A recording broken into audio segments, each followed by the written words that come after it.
Here at Divvy, one of our expertise is packouts.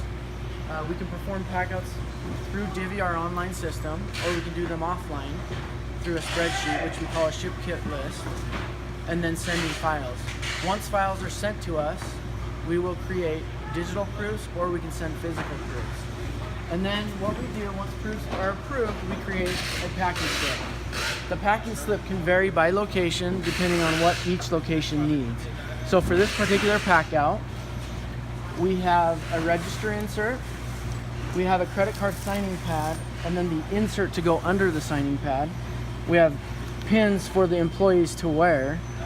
We have the gift cards and the gift card sleeves, and then we have an instruction guide that goes to every location showing them what they need to do with the materials when they receive them. And then we have catering ordering forms, and then we have various clings and then stickers to go on their sauce bottles.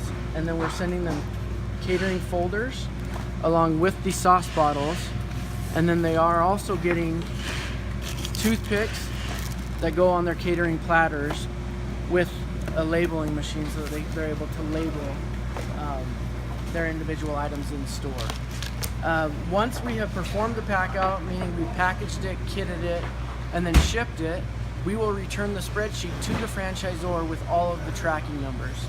This makes it so it's very easy for the franchisor to get all proper materials to each location, and it makes it very easy for each location then to run the campaign in their store.